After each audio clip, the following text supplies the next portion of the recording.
नमस्कार। आज हम बात करेंगे केंद्रीय वित्त मंत्री निर्मला सीतारमण द्वारा पेश किए जा रहे भारतीय बजट सत्र 2025-26 के बारे में और जानेंगे कि किस तरह से ये बजट सत्र भारतीय अर्थव्यवस्था में बदलाव ला सकता है।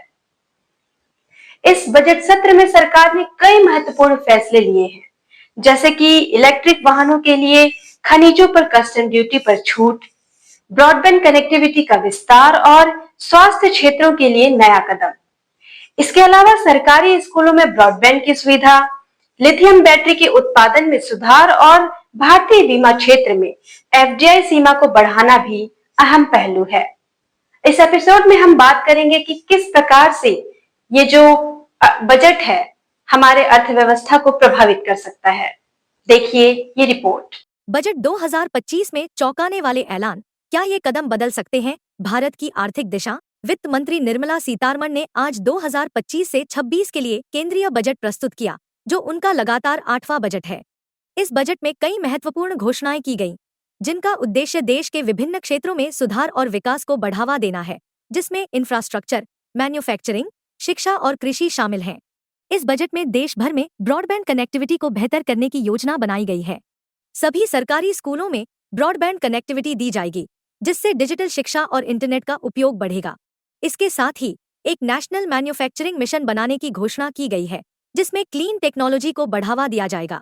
इलेक्ट्रॉनिक सामान जैसे लिथियम बैटरी और टीवी सस्ते होंगे क्योंकि कस्टम ड्यूटी में कमी की जाएगी।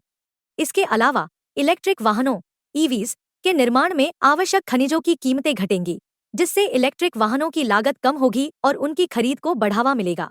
मेक इन इंडिया के तहत घरेलू बैटरी निर्माण को प्रोत्साहित किया जाएगा, जिससे आत्मनिर्भर भारत की दिशा में एक महत्वपूर्ण कदम बढ़ेगा। सरकार ने cobalt powder, lithium ion battery scrap, lead, zinc और अन्य महत्वपूर्ण खनिजों पर कस्टम ड्यूटी छूट देने का निर्णय लिया है। इससे इलेक्ट्रॉनिक्स और मैन्युफैक्चरिंग उद्योगों को लाभ मिलेगा, क्योंकि इन खनिजों की कीमतें घटने से इन उत्पादों की कीमतें कम हो जाएंगी और वे अंतर्राष्ट्रीय बाजार में प्रतिस्पर्धी होंगे।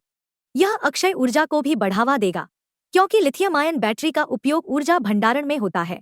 वित्त मंत्री ने एक महत्वपूर्ण घोषणा करते हुए कहा कि बीमा क्षेत्र में विदेशी प्रत्यक्ष निवेश एफडीआई की सीमा को 74% से बढ़ाकर 100% कर दिया गया है।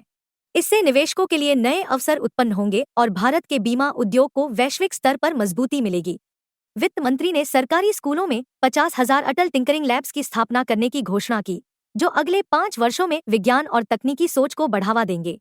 इसके अलावा पटना के आईआईटी में छात्रावास की क्षमता बढ़ाने और बुनियादी ढांचे में सुधार की योजना बनाई गई है, जिससे विद्यार्थियों को बेहतर सुविधाएं मिलेंगी। किसानों के लिए कई महत्वपूर्ण घोषणाएं की गईं, जिसमें किसान क्रेडिट कार्ड की सीमा 3 लाख रुपए से बढ़ाकर 5 लाख रुपए करने की बात कही गई। इसके अलावा राष्ट्रीय मिशन के तहत उच्च उपज वाले बीजों को बढ़ावा देने, कपास उत्पादन को बढ़ाने और बिहार में मखाना बोर्ड का गठन किया जाएगा। इसके अलावा बिहार में यूरिया प्लांट की स्थापना की घोषणा की गई, जिससे किसानों को सस्ती दरों पर यूरिया मिल सकेगा। महिला, अनुसूचित जाति और अनुसूचित जनजाति उद्यमियों के लिए विशेष योजनाओं की घोषणा की गई है।